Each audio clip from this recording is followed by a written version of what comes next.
Hi everyone, my name is Cody Banners and I'm here with the incredibly talented Ilias Kakanis, also known as Once Upon a Winter.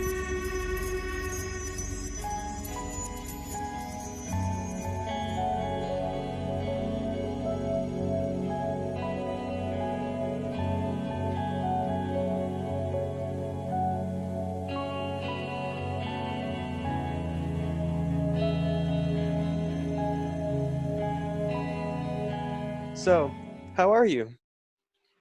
Hey, Cody. It's nice to be here. Uh, I don't know. I'm extremely happy that you chose me to do this with you. I'm always down with helping everybody in this kind of projects, and yeah, I'm very let's do happy. it.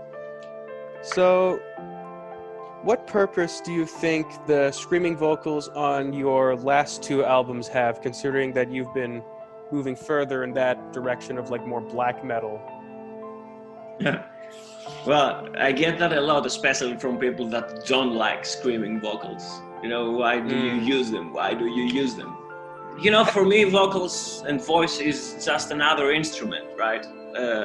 In the same way, in the same fashion, you have clean guitars and distorted guitars. You can have clean vocals and distorted screaming vocals, right?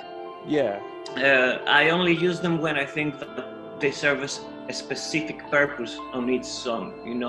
When you want to up the intensity, to up the passion and the emotional response for this song, they have to match the orchestration that I have in my mind for the specific song. I don't overuse them, but I use them in order to add more. I feel like on the song Nepenthe, on that song with Emmy Path, I feel like during that crescendo, I feel like that part really helped to really add more intensity and emotional impact.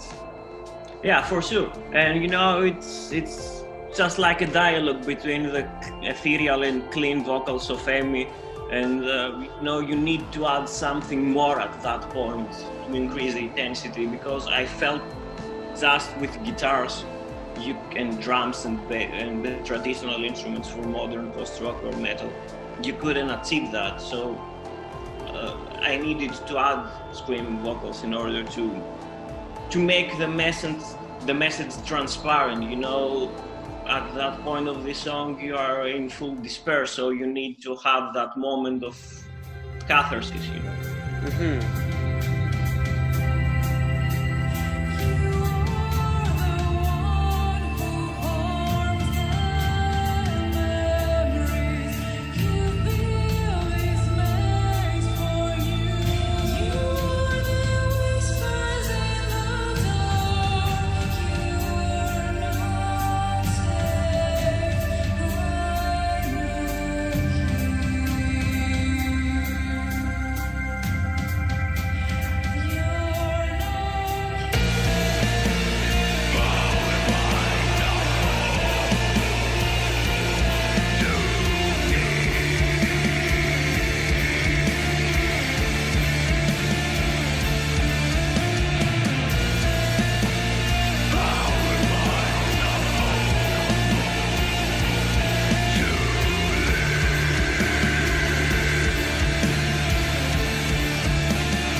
So, do you find black metal like you said earlier, like I'll say blend post rock and black metal, but do you think there's any reason why that works so well for their music and for your music?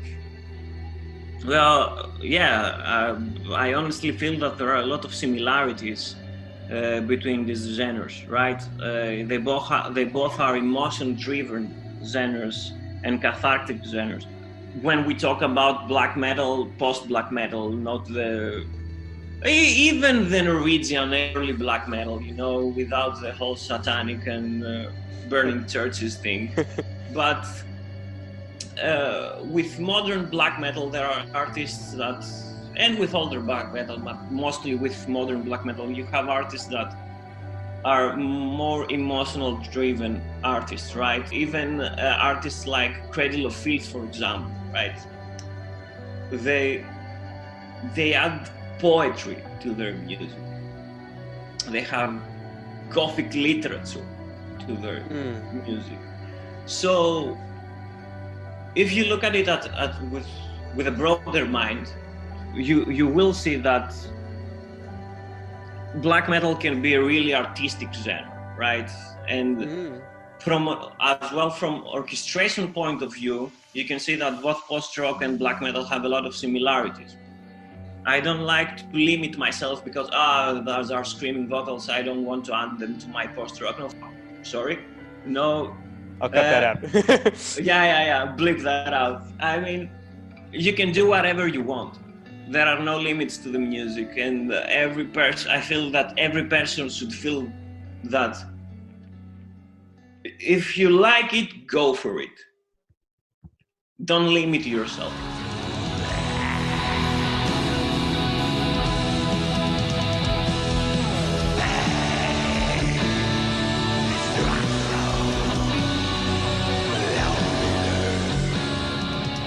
All right, so what motivates you to create your music, or like what feeling do you get from making and performing? I don't feel that there's something, I don't think that there's something specific that motivates me, you know. It is something that happens. It's something that happens naturally. When I started playing music seriously, you know, when I started composing music and all that, I just wanted to find a way to express myself, because I wasn't that open as a person. I wasn't that communicative person, you know. So I found that I could do it through music. I do not push myself to compose music. I don't sit down and say, okay, now it's the time to write some music. No, most of the songs for all the albums, for all three albums, were composed during random moments. You know, I was just doodling around the guitar. The songs came to be. But yeah, performing is something else. Performing live is probably a way of socializing between me and my bandmates. You know, we really like performing because we like playing with each other. And that's the main reason. We don't think that, we have to play a live show because we need people to learn about us. We just perform because we like it. We have the same passion during the rehearsals, for example. That's really awesome. It's the chemistry between you and your bandmates, sure. Right? You said like you wanted to express yourself through music. I'm going back to like your debut album. What give me an example of like something you wanted to communicate with, like maybe from your debut or God Existence or something. Yeah, for sure. Well, every album up until now is story driven. All right. It's about an emotional state or a state of mind that I was in during the composing process of the album. The first album, for example, there are a lot of different stories that different pieces of puzzle, but of the same puzzle. I was in a state of mind of, you know, trying to figure out a way to be more open, of trying to figure out basically how to live a better life. Yeah, during that process, not the recording or composing, but during the process of me figuring myself out, I've met a lot of people that helped me throughout this whole thing, and you know, I've talked a lot with a lot of people. For example, Lack of a Greater Possible Memory is a song that came out after a discussion I had with one of my closest friends, you know, about how is life and how are we living life. And we need to find a way not only to have memories, but to live those memories and use those memories in order to better ourselves.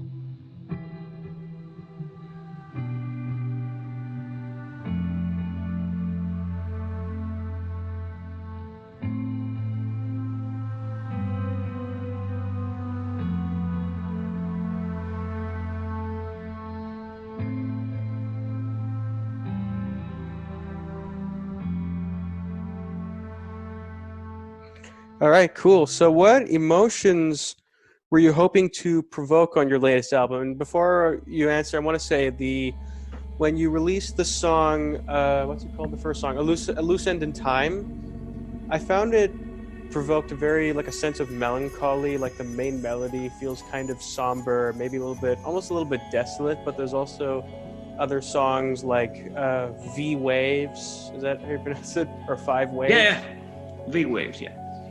Or even like the title track that feel like almost more reflective and hopeful. Do you think I'm getting that right? Yeah. I wanted to have a dark album, and I feel that Pain and Other Pleasures is a dark album, but you can have darkness without some light, right? Mm-hmm. For a lot of reasons, but the way I chose to have the order of the songs was that you start with a loose end in time, which, as you said, it's a little more melancholic, right? And you progress and you reach to the title track, Pain and Other Presence, and Big Waves, that especially Big Waves is almost a happy, nostalgic, happy song. Then you have probably, I think it's Rain Shadow, Nepenthe, and then Rain Shadow, which are the darkest songs of the album. And I feel that this makes a better impact for the album, right? That you have the most dark songs after the lighter song. I actually find Reines Fiara, am I pronouncing that correctly? Yeah. I don't know why, I actually didn't find that song terribly dark. I actually found it kind of like this, almost found it more hopeful, like a hopeful... That's awesome! That's great! I didn't mean it that way, but that's awesome. And coming to your question about the feelings that I want to provoke, I mean, that's the best part of creating music and creating art. You don't need to make someone feel the same way as you do. You know, an artist can create a song or an art piece in general, a painting or a poem, but that piece of art is living through the audience and through the audience experience.